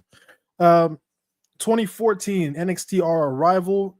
This was the first live WWE Network show since they had launched the network, and this is where Adrian Neville beat Bo Dallas to start at his time record. He had the record for the longest NXT title reign of all time, and yeah, that's been broken ever since. And also on this day, unfortunately, we had Super Showdown 2020. I just saw Khris shake his head down. You know what happened on the show. He's holding up what matter of fact, I'll bring him up with it. There we go. Yeah. Just I don't really have to say shit else. See, you know what happened on the show. I don't even want to talk about it. Birthdays is really nothing. Nobody huge. February 28th, 2000. This is the only thing that really significantly happened on that day. Mae Young gives birth to a hand. Let's move on. Birthdays. Lance Archer turns 48 years old this year. Happy birthday. Masato Tanaka, ECW, former ECW champion, turns 52 years old. And Ricky Steamboat turns 72 years old this year. Happy birthday to Ricky Steamboat.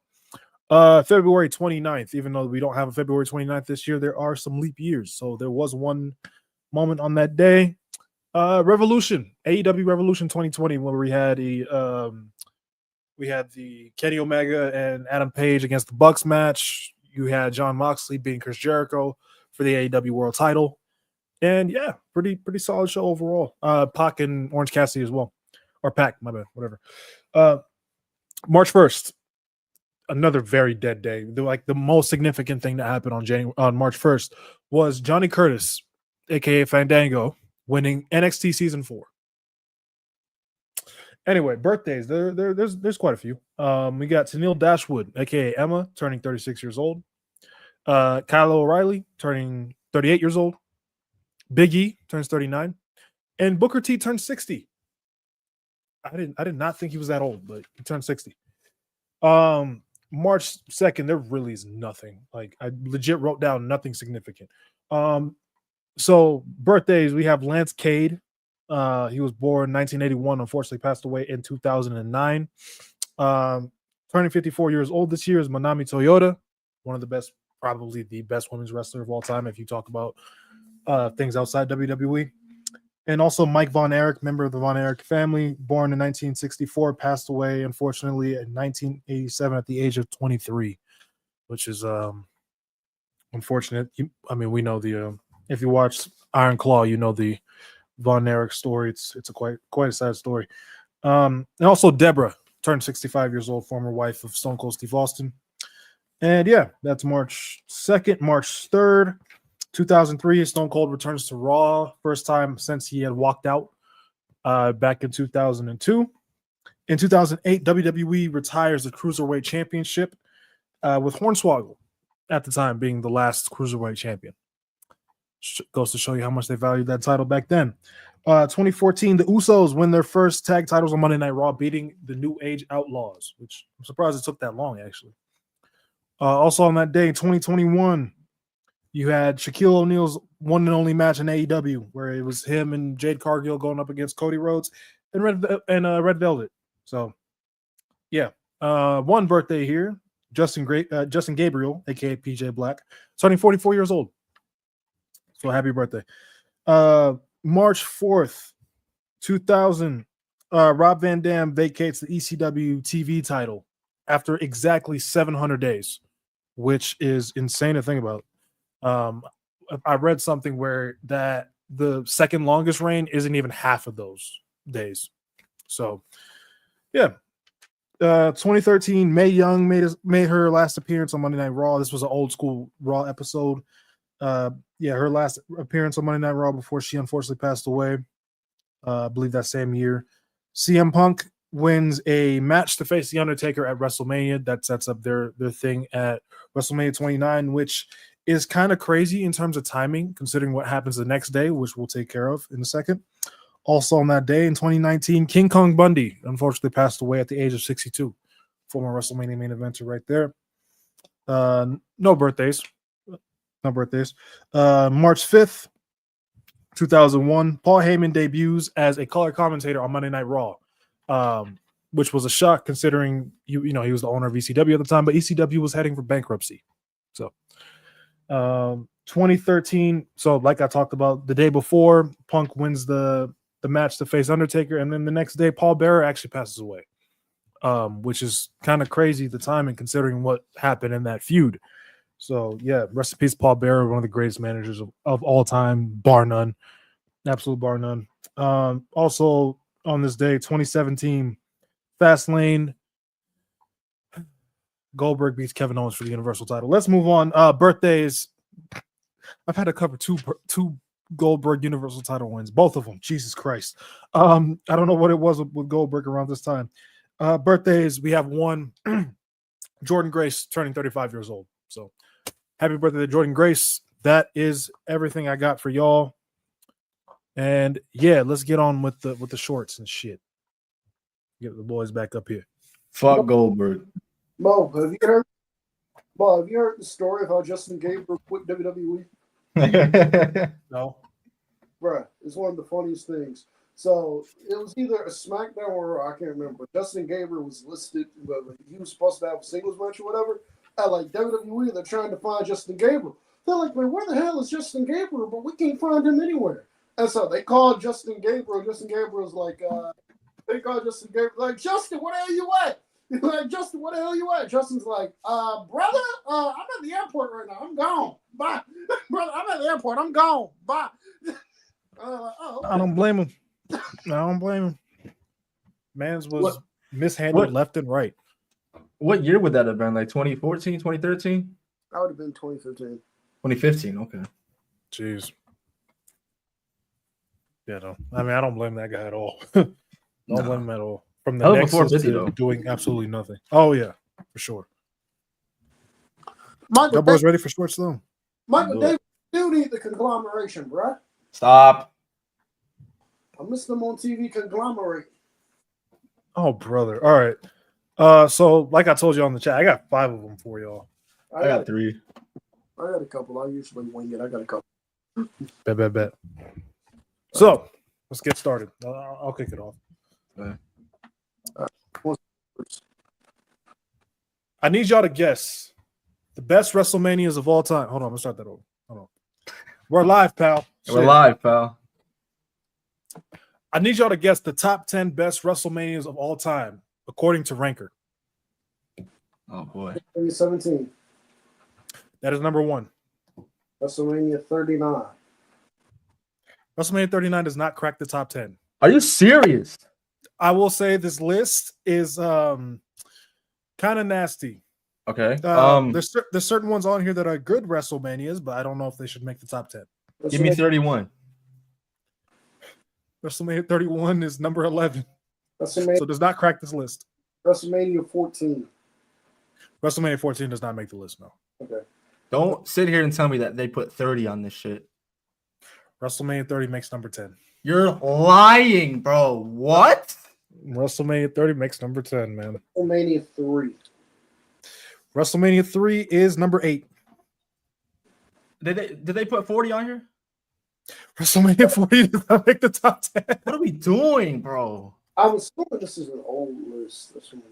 So Oh no, there's updates frequently. So Okay, well, never mind that. I was wrong. Give me 24.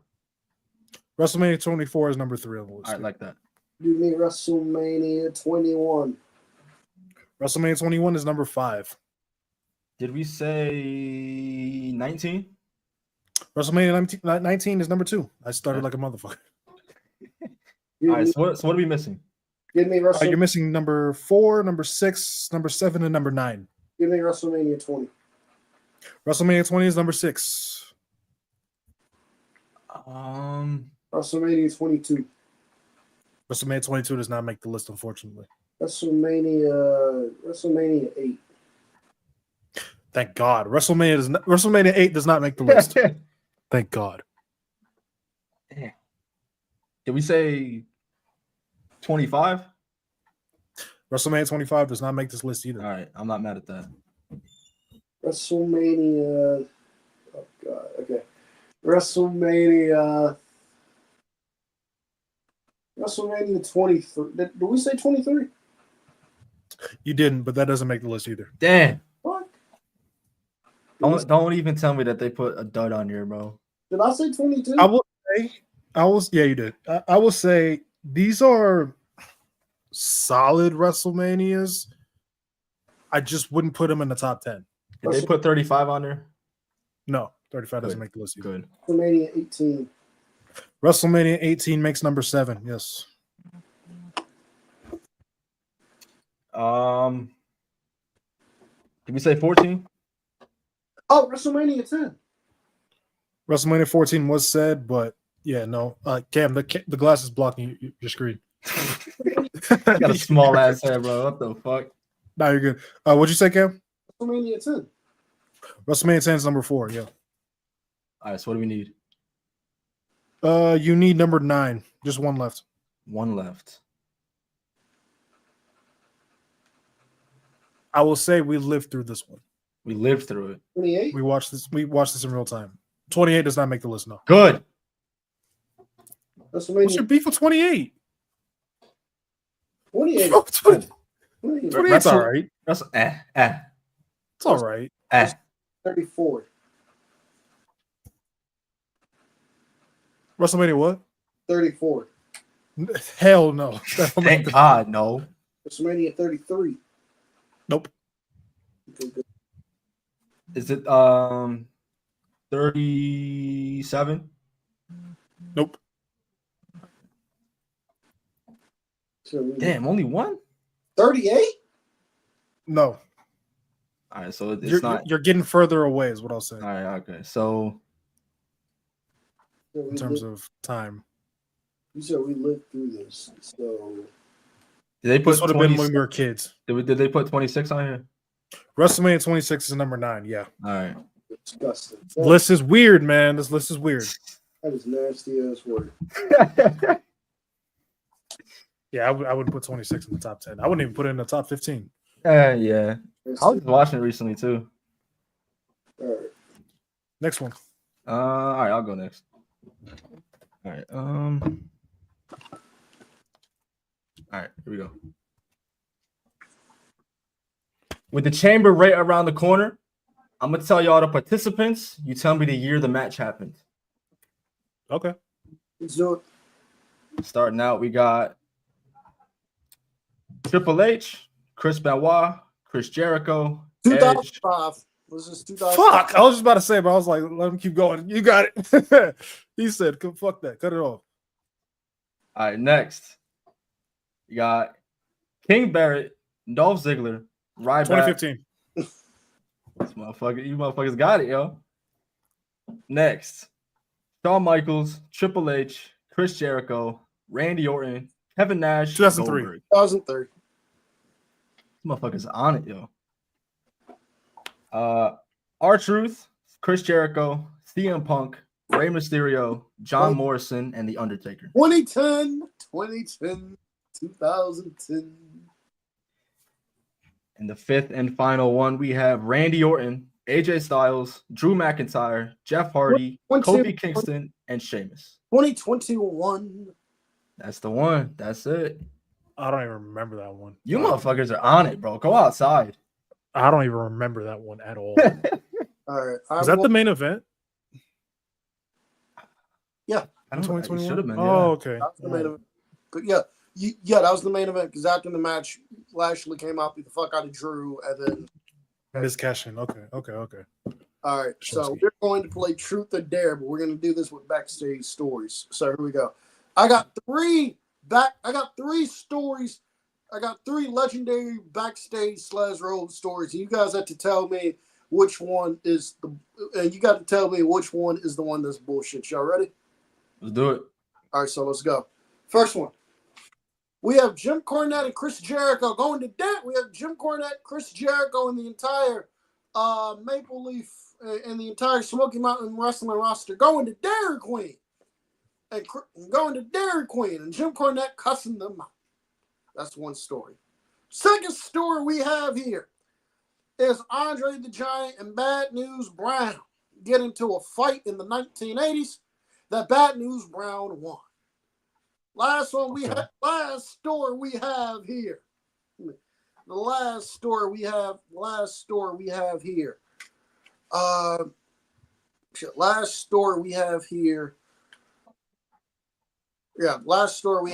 We have there being the plane ride from hell, but we have Brock Lesnar and Mr. Perfect wrestling on the plane. Which one's the bullshit? So the plane from hell one I know is true. It's got to be the second That one with Andre. I'm gonna go the first one. It's the third one. According to the Dark Side of the Ring, the plane ride from hell did happen, but according to the Dark Side of the Ring episode, Brock Lesnar and Mr. Perfect, they were never in jeopardy of opening the gate. Oh. See, that was the episode I just didn't watch. That was the one I just skipped from Dark Side of the Ring. That's crazy. Okay. So you mean to tell me Andre got worked by Bad News Brown? Yeah. What the fuck? Holy shit. I mean, I could see Jim Cornette cussing people out, so I mean that makes sense. Right. At a Dairy Queen too. Right. All right. Those good starts right there, bro. Do it. Let's see here. Probably save that one later. Okay, I'll do this one now. Guess the wrestler, 10 questions or less. Active. Yep. WWE. Yep. I don't know why I thought about that. Have they been a WWE lifer? A lifer, no. They've left at one point and came back. Have they held the championship within the last year? A championship or Yeah, any championship. yes. So what's that, 4 now? That's 4. Raw? Raw, yes. Is it Drew McIntyre? It's not Drew McIntyre. Got 4 more. We can't waste these, Cameron. All right. Fuck.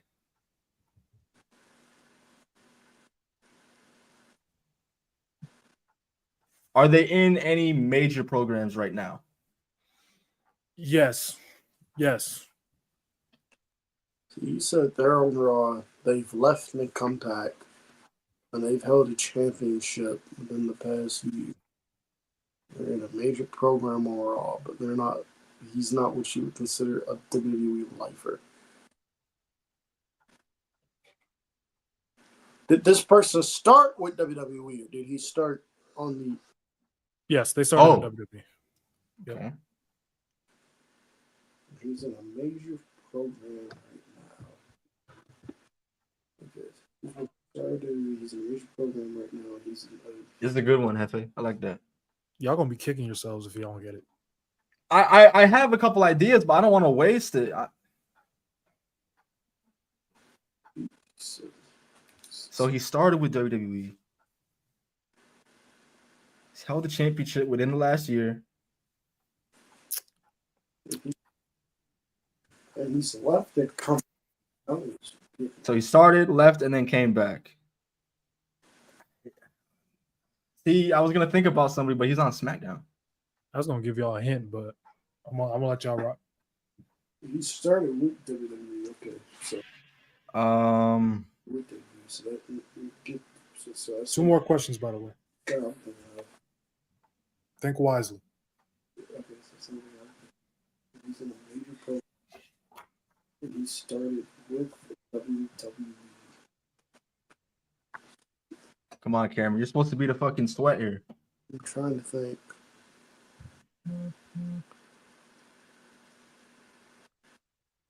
Is it Cody Rhodes? No. It's He's a not Cody SmackDown Rhodes. star. No. He's left. One last question. Then you got to guess. He's left and he's come back.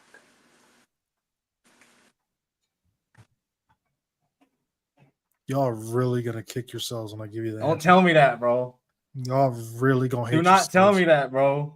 They started with WWE. They left and they came back. Who on that roster has left WWE back on the Raw? Oh, son of a bitch. Who on that Raw roster has left WWE? It started with WWE, left WWE, and then came back.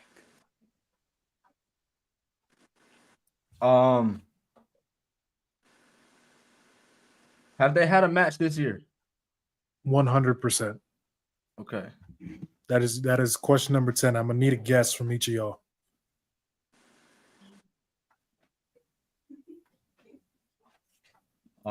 Give me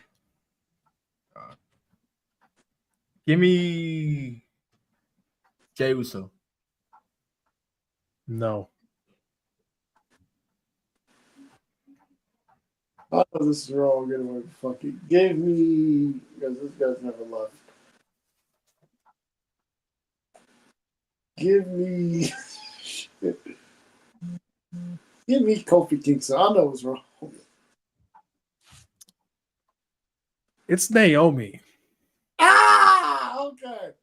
Oh, okay. You said Ross. Y'all, when y'all kept saying I knew bad. it, bro. We missed the obvious, bro. Oh my god, bro. We out here assuming genders in 2025, bro. Oh my god, man. That's hilarious. I blame Kim. He said we're assuming I was thinking Naomi, but you said Ross. Oh, was Naomi SmackDown? I mean, she's kind of both. She's kind of if you're the women's tag champ, you can float. Yeah, so. she's been floating, to be honest. So that's kind of on me as well. But yeah, y'all went all the way away.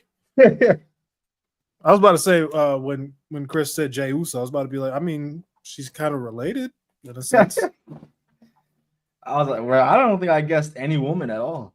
I just went straight into it. Shit. All right, next one. All right. Let's see what we got.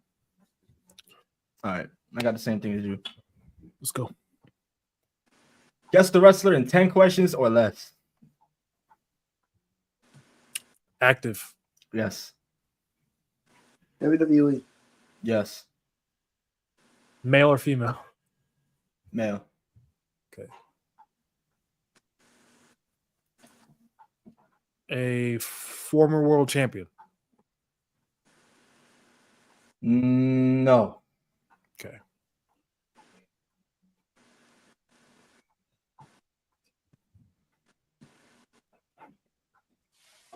Raw or SmackDown?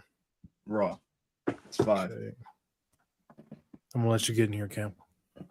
You said they're on Raw? Yep. Have they held a championship in the last year? No. 6.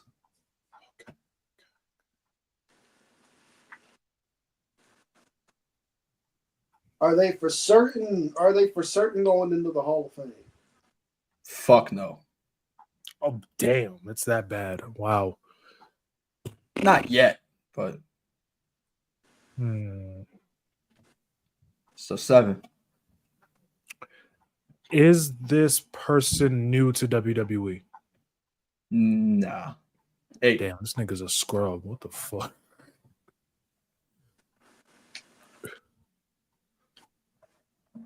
Okay. Okay, so he's Monday Night Raw.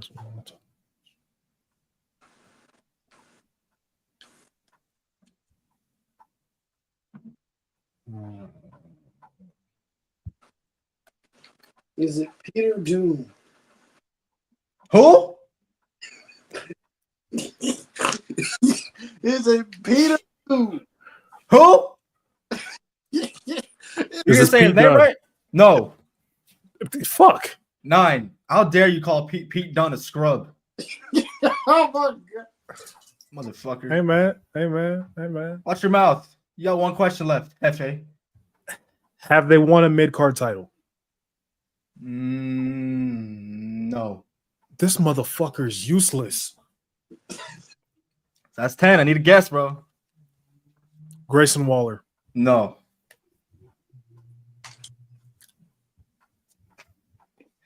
Come on, Cameron.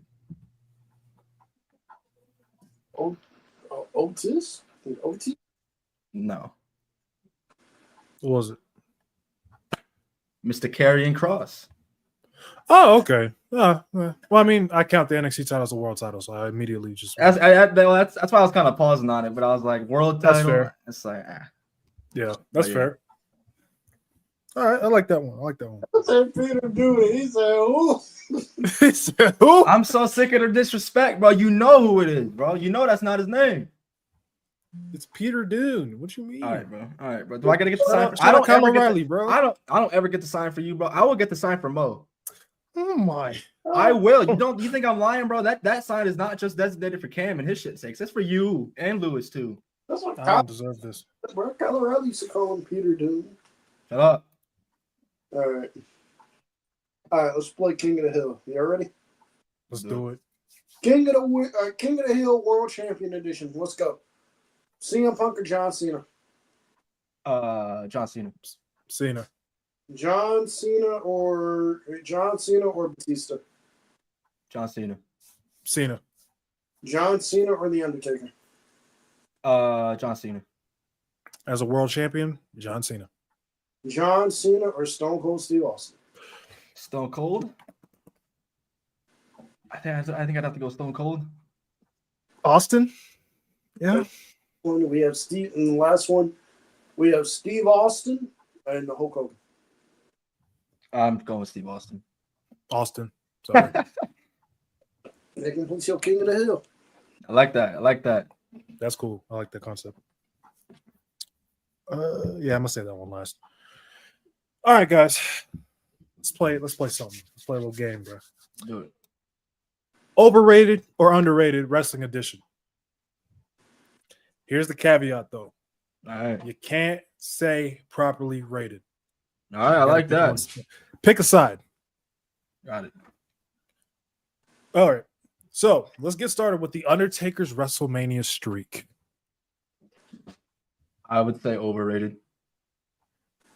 I feel like, especially in the early to mid parts of it, it was a lot of duds in there. It didn't really start to pick up until you got into like the WrestleMania 20s type shit. So I'll say overrated. Overrated. You said what? Overrated.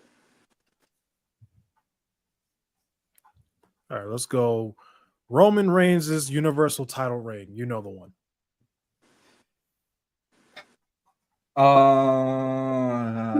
I would say underrated. Okay, so we're going with the one where he had that big red belt there. Let's go. Okay. Okay. I'm joking. Overrated. I'm joking. I say underrated. You saying overrated, Cam? Damn. All right. Let's go. Triple H as a wrestler.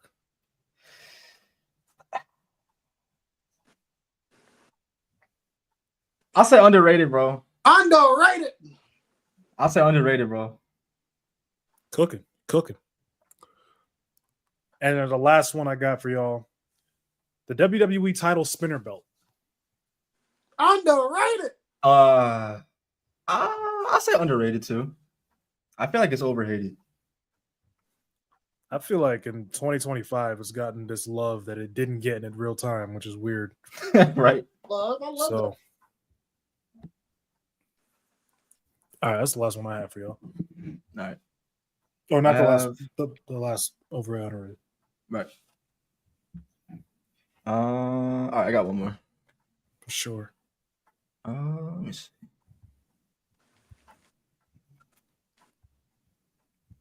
All right. Let's see how much y'all know your chamber trivia. We're gonna do. Got my phone. Goddamn. We're gonna redo that one. We're gonna redo that one. Let's see how much y'all know your chamber trivia, bro. I'm gonna ask you some questions. You do your best. You tell me what the answer is. Let's do it. Starting out with who has the most appearances in an Elimination Chamber match? Triple H. Yeah, that would. Yeah. No. The fuck you mean no? It's not Triple H. Jonathan Cena. He's number 3. Rey Mysterio. Nope. Is it Randall bitch ass? It's Randall bitch ass, bro. but hold on now. Why He's are they got calling him 9. a bitch ass. I mean, that's what Cam said. He should be taxed. He is. He's infinite. You're right. You're He right. said, well, that shit don't stop. All right. Next. Name me every pay-per-view event that hosted the chamber match. So not every show individually, but like any pay-per-view by name that held the match on its show. The Elimination. Survivor Series. Yep. SummerSlam. Elimination Chamber. No Way Out. No Way Out. December to Dismember. There's one more I think you guys missed. December to Dismember. No, there's one more. No Is there Way. 6? Did you say all of it? Say So I said SummerSlam, Survivor Series, No Yep. Way Out, Elimination Chamber, December to Dismember. you're missing one. Okay. Fuck. Cam, you said it earlier. Oh, New Year's Revolution. Yep, there you go. Yep. Oh, that's right. Yeah. Yeah.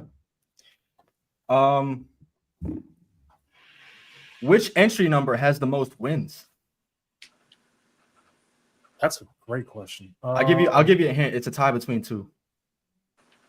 The last one, number 6. And number 1. Number 1 is number 2. I'm gonna say number 2. I'll say number 2. Number 2 is actually the last one. Oh, okay. There you go. Let's say fuck it. Number 6 and number 4. It's not 4. Number 4 is number 4. Fitting. Number 3, number 6. Not number 3. Number 5 and number 6. I'm just gonna keep shooting. Number 5 and number 6. They both got 8 wins. So it goes number 1 has 6 wins. Number 4 has 5 wins. Number 3 has 4 wins. And number 2 has 3 wins. 5 and 6 both hold 8. Wow. And then let's see what else we got. There's here. been that many chambers now. Wow. Okay. Can you name me every multiple time Elimination Chamber winner? Daniel Bryan. Bryan has 3. Yep. John Cena has 2. Bryan has 3. Bryan has 3. Triple H has a bunch. 4. Triple H. Bryan. Triple H. Cena. Drew has 2. It's 4. You're missing 1. And then Edge, I think, has 2. Yep. That's it. There you go. I think that's it. Yeah, that's all I got. Cool. Good shit, fellas. You know your shit, huh? Bryan really has the most chamber wins. It's hard to believe. All right, so here we go. All right, so we're going to continue the Elimination Chamber trajectory. All right, so here we go. Has this person competed inside the Elimination Chamber? In the Elimination Chamber, they've had some very obscure participants in there. So has this person participated in the Elimination Chamber or not? Vladimir Kozlov. No. Yes. Kozlov has 1 chamber appearance. Damn. 09. Yeah, I was there. So Alberto Mickey. Del Rio. I'm gonna say no. no. Del Rio doesn't have any. Del Rio doesn't have any. I'm not gonna say his fucking name. He's gonna piss me off. He's gonna legitimately piss me off if I say his name. Oh, okay, this is nothing. Otis. Yes, he has. I remember. That's With the pod spot. Yep. Chad Gable. No. Nah. Okay. And then the last one, I'll give y'all one more because this one might be a surprise. This one might not. So I'm gonna give y'all one more. Actually, I'm not. That's all I. Actually, that's all I have. Yeah, that's all I have. All right. I need y'all to blind rank these Elimination Chamber matches. Oh, brother. So it's only fitting. That we start with the very first chamber. Survivor Series 2002. One. Okay. We're covering our tracks on some bullshit just in case. I feel it. Next, let's go with the women's tag team one from 2019. 5. Okay. New Year's Revolution 2005. I'll put that at 3. Shawn Michaels as the ref. 3. Okay. The IC title one from 2015. 4. What the fuck? 4. Ryback. And then your very last one. He said Ryback. All right. The very last one. The U.S. title one from 2023. That would be your number 2. That would be our number 2. I'm not mad at it. I'm not mad at it. Fuck Ryback. The I feel like the IC title one should be last though. IC title chamber one should have been 5. That was terrible. That was awful.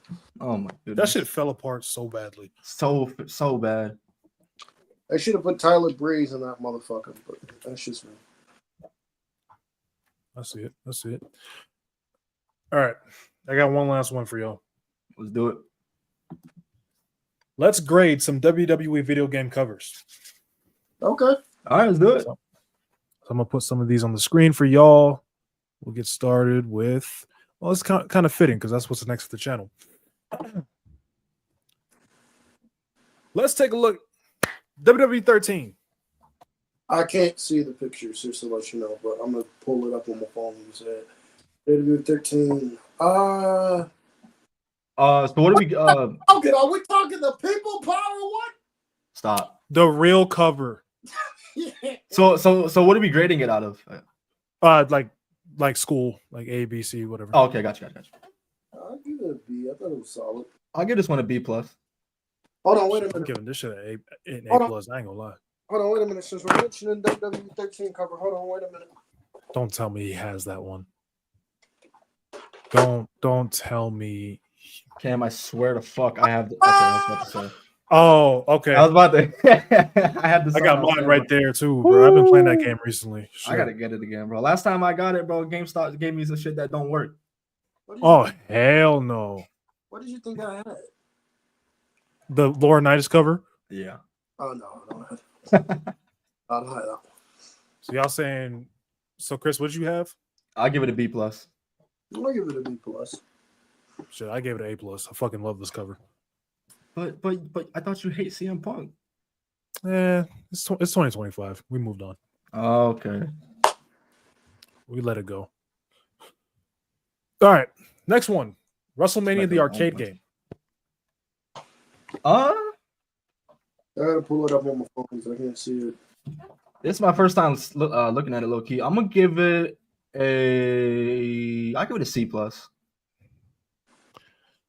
I'll give it a C. Yeah, I was gonna say C or C-.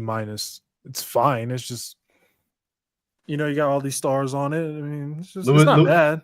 Bro, I swear to God, I can see it now. Lewis would be here saying too much Brett. He said Brett's too much on there. F, too much Brett. I can see it. This guy Lewis, man. Love Lewis, man. Let's see here. All right, next one. SmackDown versus Raw 2007. I'll give this one an A. Shit is beautiful. I'll give it an A. It is beautiful. I don't care about the nostalgia, bro. This shit is immaculate, if you ask me. Like the color scheme is perfect. Yeah. The fact that there's multiple wrestlers on there, I always prefer the games that have that. Yeah. Like that Triple H pose on it is iconic. Like this is what I want from the cover. I got it on the wall for a reason, bro. Yeah, right. Like it's fucking beautiful. I still gotta get my hands on it. Oh man, so good. I never lost my copy. Never let go of it. Damn, Cam, I'm jealous, bro. Shit. I never let go of my copy. All right, next one. WrestleMania 2000 for the Nintendo 64. I give it a C. D. Yeah, I was about to say D. Maybe a D. No. D minus. I'm gonna be C minus. It's just. It's a sign of the times, but it's nothing too crazy, you know. Yeah, I just don't like the colorway. It's kind of weird, but I mean, it's not a bad cover, but it just looks bland. Too much my video. A bland WrestleMania. Here you go for a bland WrestleMania. But hey, another game I gotta play. I mean, it's all right. It's a good game. I'm trying to play all the classics.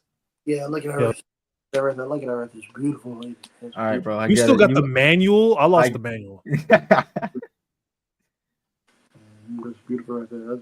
I get it, Cameron. You have it. I don't, bro. Okay, I get it. Childhood. You going flexing, bro. That's childhood right there. That's what that is. That's childhood right there. That's real. I still got childhood shit, adulthood, elderly days, bro. I will get it fixed if I can. You already in there. We watch some video games. Here we go. Let me just go ahead. Might bust this shit in when we get out of here. Well, bam! Look at that right there. Look at that right there. Yeah, man. Yeah, bro. I'm about to play Fire Pro Wrestling Returns. I ain't gonna lie. Yeah, look at that right there. And then what? Bam! Look at that right there. Yeah, look at that right there. I don't think I played that one. Oh. I never played those SpongeBob games, bro. I should have. I might get them. All right, next one. WWE 2K15. I'll give this one B minus. I was disappointed. I thought it was lazy, but I'll give it a B. Yeah, y'all nicer than me. I said C plus. It's not bad. It's just it's just John Cena on the cover with the game's logo. There's nothing special about this at all. But yeah, it's not a bad cover. Excuse me. Next one. WWF Raw on the Xbox. That one's pretty cool, but I'll give that one an A plus. I guess A. Although the game was shit. It's a fucking F. F?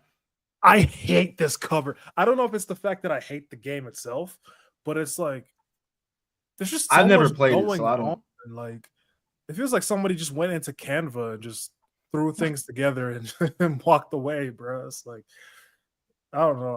I don't like this game, so maybe that's just the reason. But that was it looks alright. That was a shitty ass game. This game is the reason I don't like the original Xbox. All right, next one.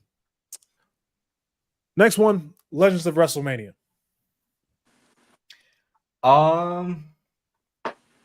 D. Really? I'll give it a solid B. Yeah, I was gonna say A minus. I think this looks really nice. I think the color scheme is great. Okay. The cartoonish wrestlers, it looks really nice. Andre holding the logo, yeah, hell yeah. Yeah, it looks great. Okay, I'll give this an A minus. This is nice. Sure. Yeah, it's a clean cover. The game should have been a little better, but the game was ass, but it's a clean cover. Bro, they shorted 2009 of all these legends just for this game, so people could buy this damn game. Like, bro, go fuck yourself. Sick. THQ on nasty timing. All right, got a couple more for y'all, and then we can get up out of here. Okay. Next one, WWF No Mercy. I'll say C plus. Not bad, not too much happening, but just enough to catch someone's attention. So I'll give it a C plus. I'll give it a D. It's very basic. Yeah, I said C plus. You know, it's not bad. It's just again with like the Cena cover. It's just actually, what did I give the Cena cover? C plus. Yeah. I'll give this a B minus. I'll say B minus. I think it does enough, and I think there's more to it than the Cena cover did. The Cena cover had, but yeah, it's all right. Is this a game worth playing? I've never played it. For sure. For All sure. right. I definitely recommend. And then the last one, WWE 2K18. I give this one a D. Yeah, that's I listen. I like my boy Seth Rollins, bro, but I'll give it a D. yeah, I wasn't really rocking with it. Pretty basic. Oh, by the way, Yeah. off topic, I know. I love the WWE 2K17 commercial. I love it. the commercial. Yes, Oh yeah. the trailer for it, where it's like when you're alone and life is making you lonely. Yeah. It's like an underground type fight shit with Down, Brock. and like they show it shows like Dean Ambrose like stuffing a body in like a dumpster or whatever. Yeah. Yeah. But yeah, WWE 2K18 cover. I'd say, I give this a D. I feel like it was one like they tried to make it look cool, but Right. backfired on them. So yeah, this ain't it either. He deserved to be on the cover that year, but No doubt. Cam would give That's the it for 2K20. me. He would give the 2K20 cover A plus plus. That's why I didn't even bring it up. That good. I'm glad. That's why I didn't even bring it up. I Cam don't deserve it. don't think it's a terrible cover. It's not. It's just another one of another bland cover. But that's all I got for y'all. Has 2K had a really fire cover? The I'll best say one. 22. 22. Oh, was that with Ray? That was The Ray one was cool. I didn't mind I I didn't mind 16 either with Austin. 16 was fine. Yeah. I liked what's it called? 24. The Bianca and Rhea one. I like that one a lot. Not the Legends of WrestleMania. The 40 Years of WrestleMania cover was awesome. Yep. This year's the Bloodline edition's cool. The Undertaker edition's cool. The Roman one's fine, but yeah, I think they have a few good covers. They were lazy as shit for a couple of years, but what's your overall favorite cover of any WWE game? Cook. 7. Cook.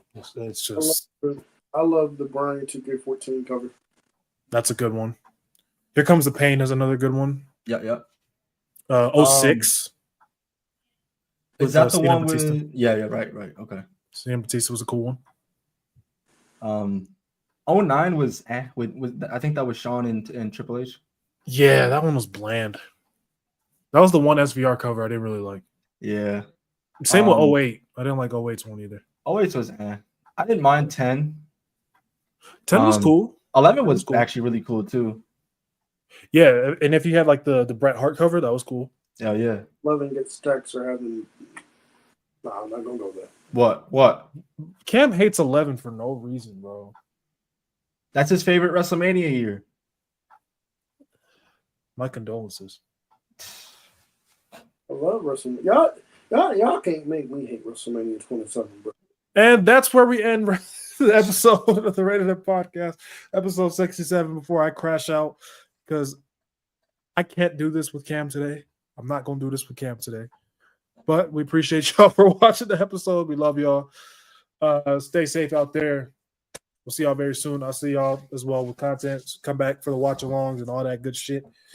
And We'll see y'all Saturday for the collision watch along. We got my boy. Jesus Christ. Yeah, get this man. Bring back bullying, bro. Yeah, please. Immediately.